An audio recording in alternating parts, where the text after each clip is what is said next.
Peter Kay is throwing absolutely everything at it. Well, it is Friday night after all. His musical comedy Shuffle is with us at 9:30. Have I got news for you now?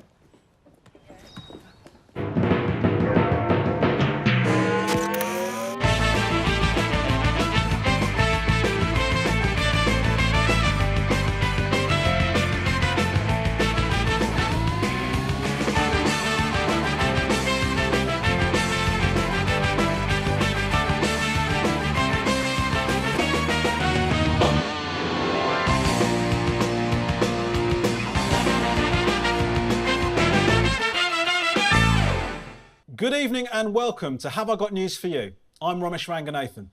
It's week 6 of lockdown and it's also week 6 of my mum asking me why I'm not more like Rishi Sunak. Mum, I've given you enough money. Paul, some people on Twitter have been saying how much they like your wallpaper, mate. Yes, it's curtains. It's curtains. Some people on Twitter need to get a better picture quality, I think. But I take the compliment very nicely. Yeah, well, I'd be prepared for a backlash now that it's curtains, mate. Yeah, it doesn't matter. I don't get Twitter. They can say what they like.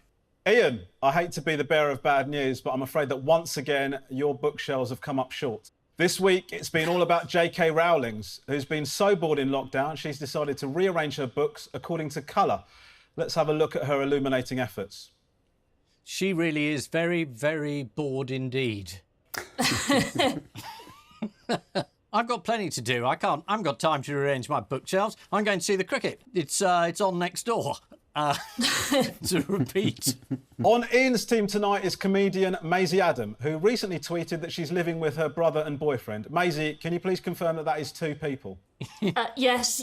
I know the North has a dodgy reputation for that sort of thing, but I can confirm it's 2 very separate people. And on Paul's team tonight is broadcaster James O'Brien. James, you host a radio phone-in, so I guess this will feel pretty familiar to you, just listening to a handful of idiots while sat there in your underpants. It's a busman's holiday. Are you actually wearing trousers, James? Why are we suddenly talking about whether or not I'm wearing trousers? There you go. I've got trousers on. OK, but no fake news here. Well, to be fair, you only got up a little bit. Those could be shorts. I think that's taken the curse off my curtains in terms of the Twitter feed. I don't think they're going to be bothering about my curtains anymore. So thanks very much for that. In a rare bit of good news, the continued global lockdown has seen an increase in birds singing, and one rare specimen has re-emerged in India. Let's have a listen to its enchanting song.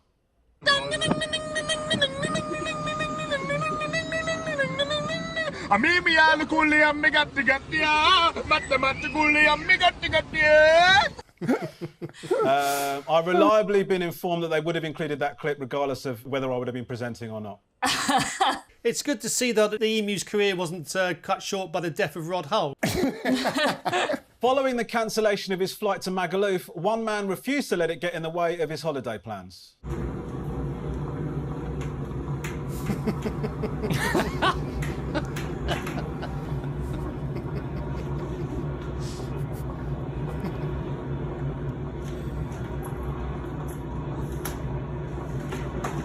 How does he know it's his? And at Burke Hall, words got around that Harry and Meghan definitely aren't coming back from LA. Oh, come on. I genuinely didn't know you could clap sarcastically till I saw Camilla there. As if she didn't want Charles to get better. Right, let's get on with the show. And we start with the bigger stories of the week. Ian and Maisie, take a look at this. OK, that's Boris saying he's delighted to be back before he announces that he's got to go again because he's had a baby. That may be the baby, but who knows? This is the 2020 Ryder Cup being held indoors. And this is bleach. This is Trump's recipe for defeating bowl cleaning. They've dropped the E from bowl. And there he is. And there's someone who knows what they're talking about, looking incredibly embarrassed. Look at her legs. Oh, God, don't say that. Yeah, this is the return to work of Boris Johnson on Monday, just in time to go on paternity leave on Wednesday. The first thing Boris did on his return to work was to chair a meeting of the Cobra Committee. Boris had lots of questions to ask, the first one being, where do they hold them? I'm surprised that it's such big news about him having a baby. It's his 6th or 7th baby. I was quite disappointed they didn't announce the baby weighing in at 6 or 7 pounds. No, they're going to do it with the name. Well, Rees Moggs called his 6th baby Sextus. So I think Boris is probably going to call this one Septimus or possibly Octopus or even Decimus, depending on your counting system. Big decision for Boris is how to keep control of the pandemic without frustrating people desperate to get out of lockdown. Everyone agrees that things won't be the same again for a long time. What's the phrase that everyone's using, Ian? Is this the new normal? Yes, the new normal. I mean, it is extraordinary. I mean, the press in this country, having spent a couple of weeks saying, why didn't we have lockdown an awful lot sooner? They're now saying, why can't we stop lockdown an awful lot sooner? But it's balancing whether we slowly, let all under 30-year-olds out and they can do what they like and the rest of us have to be locked up for a couple of years. I think that's one solution, or do it regionally. Like when my grandparents talk about what they did during the war and all of their national service, and then ours is essentially, we just had to stay indoors and binge watch Netflix to the point where we were watching documentaries on the Panama Canal. When was that on? That sounds terrific. It's amazing, Ian. Honestly, it's amazing. Get involved. Fantastic. Panama Canal, for God's sake. The first wartime analogy was that we didn't close the pubs during the Blitz. That was the reason why we shouldn't have the lockdown, which kind of missed the point that the Germans weren't really trying to kill Londoners by infecting them in pubs. And then I heard another character saying that I think it might have been Farage, saying that we didn't have social distancing during the Blitz, and I still haven't quite worked out the logic behind that idea, as if maybe it would have helped. The bombs would have landed in between people if they'd all stayed 2 metres apart. Well, there's clearly a competition running to see who can say the new normal the most. But who's winning? Let's have a look. How different is the new normal going to be? This will be the new normal. Moving to a new normal. What we will be seeking to do is find a new normal. Won't be just going back, it will be a new normal, if you like. I had just sort of naturally assumed when Trudeau was saying this is the new normal, he was just referring to his facial hair. And I was just thinking, I'm here for it. Well, Trudeau did say it first, to be fair. Supermarket shortages seem to be over, but we might be running out of something else by July. Do you know what that is? July. It's soap.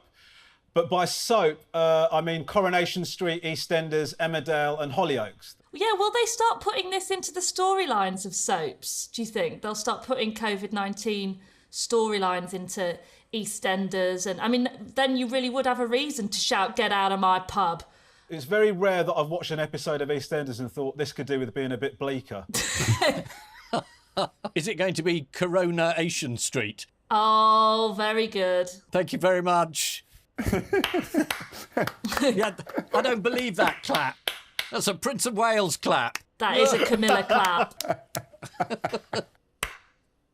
Ian, when was the last time you watched Coronation Street? Was it when Albert Tatlock got done for scrumping apples? I think I gave up just before then. Did you? It's been very strange listening to the Archers, where it just hasn't happened yet. So there's still, obviously, 2 months or so recorded in advance. And I find it strangely comforting, actually, to tune into an everyday tale of country folk that doesn't yet involve COVID-19 or coronavirus. But they're in for an almighty shock when they find out not only that there's a global pandemic, but also that they're 2 months behind the rest of the world in dealing with it. Well, the daily press conference has exposed just how weak the government subs bench is. What was Housing and Local Government Secretary Robert Jenrick's blunder, James? I know he went to his parents' house, but that didn't happen at the press conference. That was last week's blunder. Was he accused of not wearing trousers behind the podium, and much to everybody's embarrassment, he stood up and waved his groin at the camera? It wasn't that, Paul. No, I've been watching the wrong shows then. Yeah, I don't know what you're watching, Paul. No, it's good though. Tiger King, mostly. And the Panama Canal documentary. Oh, that sounds so good. Well, what actually happened, James, is he deputised for Matt Hancock on one of the press conferences and was specifically told not to mention the delivery from Turkey of much-needed PPE equipment in case something went wrong. But he somehow managed to mention it anyway and big it up as a very significant additional shipment. And you can see that episode of The Thick of It on iPlayer. This was shortly before the Turkish government revealed that they actually knew nothing about it. And then when it finally did land, late, it didn't contain anything like the number of gowns that had been announced. But that's the new normal. None of this matters anymore. They can say it and waltz away to the next debacle and faux pas. I was delighted to see, after feeling very sort of humiliated by the German government's performance, that German doctors have now staged a protest because they haven't got any PPE equipment. They're going naked to say, why can't you give us something? So it's obviously everyone around the world has suddenly found that this stuff costs a lot of money. There you go. No, it's their equivalent of calendar girls. It's just nice to feel that we're not the only European failure in this department. It's another big week for Matt Hancock. Paul, do you know why? Yes, but I'd rather not talk about it. Oh, fair enough, fair enough. It's to do with his 100,000 a day testing target and whether it might be met. Yes, he said he made this claim with full confidence, this prediction, this goal, and are we there yet? I don't think we are. Ian, is it 100,000 tests or 100,000 capacity? I mean, most of us thought he said 100,000 tests, but they've slightly changed the goalpost, so it's the capacity to do 100,000 tests, even if we don't do any at all. I like Paul's answer, which is, I know this, but I'm not prepared to talk about it, which is what the government keeps saying every time they're asked anything about anything that's happening. Well, I don't think you need to know. We'll tell you later. Who has been doing a poor job running the testing at Chessington World of Adventures? Oh. Is it Bobo the Chimp? It's actually been turned into a regional testing site run by Deloitte, the famously shoddy accountancy firm, despite being fined over £4 million last year for professional incompetence. Oh, right, so it's all in good hands. They were handed the testing contract by the government, but they've been sending the wrong test results to the wrong people. Brilliant. I'm confused by this story. A firm of accountants are tested at Chessington Zoo. Is that what you're saying? It's the new normal. These are unprecedented times. Yeah, this is... Paul, I totally take your point, Paul. Ordinarily, I'd be just like, what the hell is this story? But it didn't even register with me now. What was Donald Trump's latest contribution to the health of Americans? He mused aloud whether it would be a good idea for people to inject disinfectant into themselves or to perhaps even drink it to clean out their lungs. I think he should be the first to volunteer. He later claimed that he was being sarcastic. There was a marvellous bit when he said, no, I was being sarcastic. I was talking to the reporters. And in fact, I was looking straight at you, he said to a reporter. I was looking straight at you when I said this. And the reporter said, I wasn't there. I was just going to say, we ran a piece in Private Eye 3 weeks ago, which was meant to be a joke, saying that because bleach is very effective against the virus, perhaps you should put your head over a bowl of it and inhale it. And I just had no idea he was a subscriber. Well, that just is a gratuitous advert for Private Eye. Why isn't Ian allowed to come on and gratuitously publicise Private Eye? Well, as Paul says, he's got some very interesting ideas on how we might treat coronavirus that the experts might not have thought of. Supposing we hit the body with a tremendous, whether it's ultraviolet or just very powerful light. And I think you said that has him in check, but you're going to test it. And then I said, supposing you brought the light inside the body, which you can do, either through the skin or in some other way. Right, and then I see the disinfectant, where it knocks it out in a minute, 1 minute. And is there a way we can do something like that by injection inside or...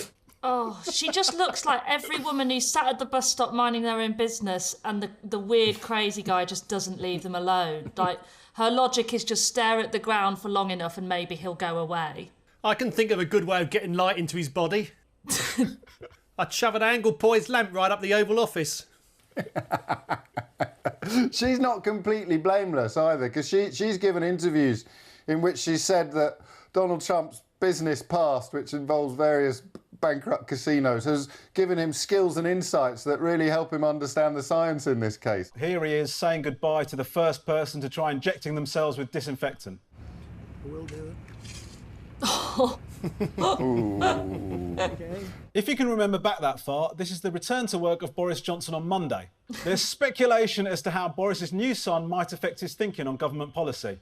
Well, if my experience of dealing with new babies is anything to go by, he'll be wanting to reopen the pubs within about 2 days. Speaker of the House, Sir Lindsay Hoyle, welcomed the news and said for Carrie and Boris, 2020 is certainly a year they will never forget. Although hopefully with enough therapy, the rest of us might. Paul and James, take a look at this. German football fan, looking very excited. Well, German anyway, looking very excited. I can't believe it. I've just found Trump's brain cell. There's Jeremy Corbyn. Jeremy Corbyn missing the ball but winning the argument. And there is Boris Johnson stopping a child, which is rare for him. So this is the news that the England football team aren't as bad at taking penalties as we all think. Who's decided that England are good at taking penalties? It must be the Germans, I suppose, as James identified a German at the top of the clip. Is it the Germans saying that? It is the Germans. It's German scientists at the Sport University in Cologne. Yeah, but they're taking the mickey, aren't they? I mean, clearly. Just look at the record. Yeah, well, apparently, according to the German scientists at the University in Cologne, they have come to the conclusion after researchers reviewed over 5,000 historical penalties and deduced that there is no such thing as the English penalty curse. So it's just 100% English incompetence then. Phew. 5,000 historical penalties, like 1066, 1914, the Great War. How historical are these penalties? There's one on the Bayeux Tapestry, I know that. Yeah, Harold lets it in. I mean, aren't they just being nice to us? Isn't this just to help morale? It's a strange compliment to come out with in such a time of, we should all be united, let's give each other a compliment. And all, like the Germans are like, I guess you're okay, you're not cursed when it comes to penalties. It's the most passive-aggressive comment ever. It feels like it could almost be sarcasm, doesn't it? Oh, you are so good at the penalties, you really are. You're the best. Current England manager, Gareth Southgate, doing his famous Prince Charles impression there. I thought he was doing the FA Cup. He missed a penalty against the Germans, but without that miss, he wouldn't have had the opportunity to star in this astonishing Pizza Hut advert. Miss Pizza Hut pan pizzas, unless I'm mistaken. Thank you, Miss. Come on, Gareth, it only took me 6 years to get over it. Have some pan pizza.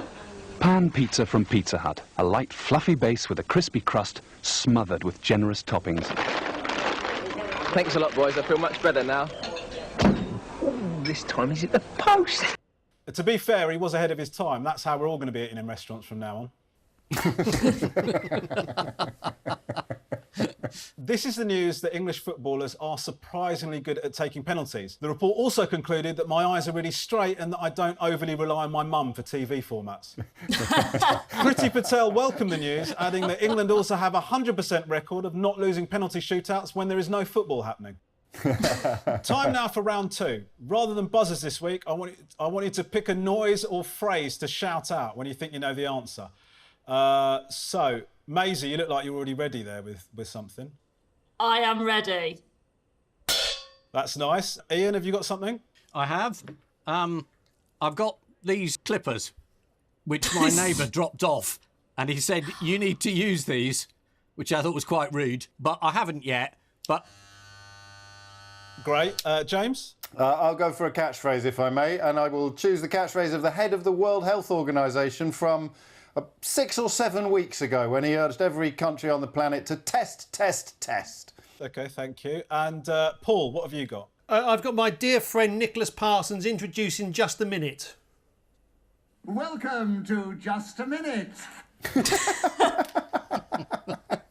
OK, well, round two is called What's Happened to This? I'm going to show you a picture and I want you to tell me what's happened to it since the picture was taken to make it newsworthy. And I use the term newsworthy fairly loosely. So here's your first one. Oh, this is a dumper truck and somebody, I'm sure somebody has filled it up to be a hot tub, haven't they, during the lockdown? Maisie, you are across the news that counts, aren't you? This is Yorkshire builder Dave Eastwood who turned his dumper truck into a hot tub. Here it is. Paul, what's the main advantage of having a hot tub in a dumper truck, do you think? Well, it's better than having a dump in a hot bath. I don't know. Well, according to Dave, the best part is you can drive it round so it's always in the sun. You just have to drive it slowly so the water doesn't spill. Yeah, never mind your missus, Dave. Ian, how did Dave create the bubbles in his hot tub? I think my previous answer established that, didn't it? Is it bottled water? According to Yorkshire Live, Dave uses shower gel and a hand drill. Wow. Join Dave next week where he'll be making a back massager out of a jackhammer. So this is Yorkshire builder Dave Eastwood, who turned a dumper truck into a hot tub. I've also gone to extreme lengths to keep my wife happy during lockdown. I've moved into the garage. Builder Dave filled his rusty dumper truck with water and shower gel and created bubbles using the plastering attachment of a hand drill. Despite all that, he's still been declared the most romantic man in Yorkshire. OK, so fingers on buzzers or whatever you're doing. The question is, what's happened to this? Go on, Ian. Cadbury's have changed their logo. They've paid a huge amount of money to redesign their logo so that it says something completely different. Here's some chocolate. Yes, well, this is the news that after 50 years, Cadbury has decided to change its logo in a major brand refresh. So this is the old logo. Now, shall we have a look at the brand new logo, which some advertising experts have said can't have been cheap? Boom! Oh, I hardly recognised it. No, I thought this was ridiculous because it looked so similar to the old one. But then I read around some of the industry publications and they explained that for £1 million you change the whole global footprint of the brand. And I still thought it was completely ridiculous. But I did read Cadbury saying it wasn't £1 million, it was just hundreds and thousands. Oh dear. Yes, well done. Look at Paul's face. Cadbury's don't make hundreds and thousands. The joke is flawed. It's Captain Logic. Why can't you let Ian have his moment, Paul? Well, if he start letting him have moments like that, there'll be no end to it. Yeah, I'll be doing panto. Jokes with punchlines that don't make any sense. Well, Cadbury's have apparently officially denied that it cost them £1 million. They didn't come up with the hundreds and thousands gag because apparently they said it wouldn't really make sense. Exactly. And if they've paid £1 million for it, I mean, that figure's out of this world. Oh, no, sorry, that's Galaxy. See, now that's a joke, Ian. That's a joke. Look, all that happened is the, very overpaid consultants, and they were asked to find a new angle on it. If you look at the picture, they have. It's about 45 degrees. Ian, before I laugh at that, can I just get verification from Paul that makes logical sense? No, I think that was just a general comment. I don't think it was meant as humour. I love this. Paul's become a sort of VAR of logical jokes. Yeah, exactly. Yeah, complete vasted.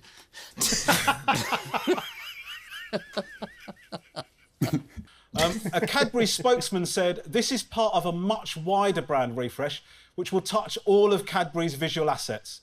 I'll be honest, since lockdown, I can't stop touching Cadbury's visual assets. In exciting news, guys, I've got a bonus point on offer. On the new dairy milk packaging, the glass and a half of milk is pouring into a chunk of chocolate. What was the glass and a half of milk pouring into on the old chocolate wrapper? Was it being poured in down the throat of a lactose-intolerant toddler? No, it's actually poured into the eye of the word milk. Oh. There you go. I think it's cleverer that it pours into the eye. Is that another reference to your magazine? With any luck. So, this is the news that Cadbury has unveiled its first new logo in 50 years. A spokesman for Cadbury said they wanted to review the brand image. We only wish we had your problems, said the head of marketing for Corona Beer. Once again, fingers on buzzers or whatever you're doing. The question is, what's happened to this? This is possibly the late Kim Jong-un. Yeah, this is the news that there may have been a change in the status of Kim Jong-un from alive to dead. The mourners will be in their hundreds and thousands, Ian. That's one of your better ones. Thank you. I must make a note of it. Who might succeed Kim Jong-un if he is indeed an ex-tyrant, Ian? Kim Il Kardashian. Well, the answer is it's his sister, Kim Yo-jong, who could succeed him. The world's media has been intrigued by Kim Jong-un's absence, none more so than news website North Wales Live. I think I saw this. Wasn't it that he'd once criticised Anglesey or something like that, and they described it in the headline as Anglesey critic is rumoured to be dead. Maisie, you're very, very close. Let's have a look at a tweet from North Wales Live. Tyrant whose regime once hacked Anglesey Council dead, reports suggest. This is speculation over whether the North Korean leader Kim Jong-un is dead or not. Do you remember the good old days when Kim Jong-un was the scariest thing to come out of the Far East? My cat's just walked in. Your cat's just walked in? What's the name of your cat, Ian? William Pitt the Younger or something like that? Reese Moggy. What is your cat called, Ian? He's called Colin. I think Ian's about to do an incredible impression of a Bond villain, if this goes the way I hope. Oh, there's Colin. Can I just say, this is proof. He really isn't meant to be in here. Are you, Colin? You are meant to be over there. Time now for the Missing Words round, which this week features as its guest publication, Gym Owner Monthly, which features a lot of cross-trainers who can't get into gyms at the moment. And we start with, what is cool and uber sexy? Is it a cold but attractive taxi? That is exceptional work there, but it's not the answer. Oh, it's Eamon Holmes.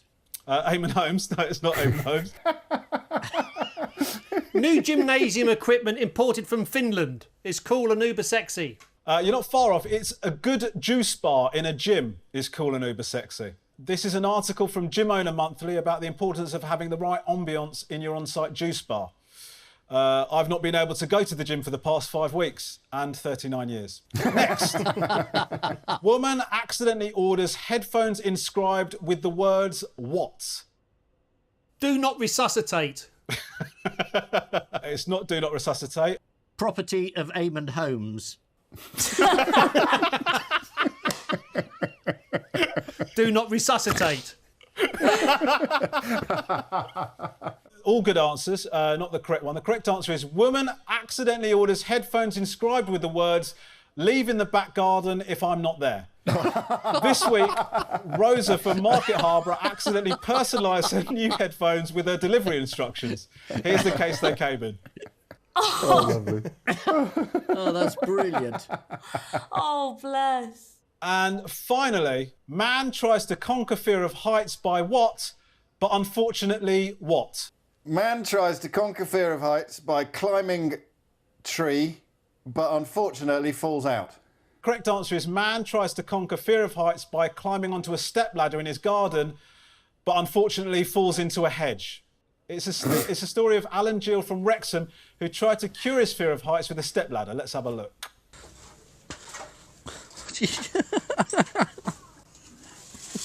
Oh no. Go over. Oh no! Yeah, it is an unusual approach to take until you get to the part of the article in the Metro where Alan says, I'd already had a couple of pints. So the final scores are Ian and Maisie have 5 and Paul and James have 8. Sorry, Maisie, I'm really sorry. No, I'm sorry, Ian. I'm sorry. Yeah, you should both be sorry. Yeah. And I leave you with the news that in Taiwan, one man who's new to social media misunderstands how Zoom works. Oh. Good night.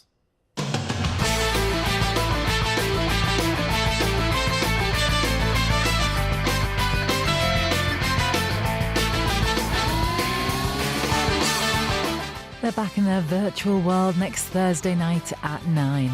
The Graham Norton Show is next, and he's got a right cracking lineup this Friday night. Stay with us for that. And after that, he's throwing everything at it. Well, why not? Peter Kay's musical comedy Shuffle is with us at 9:30.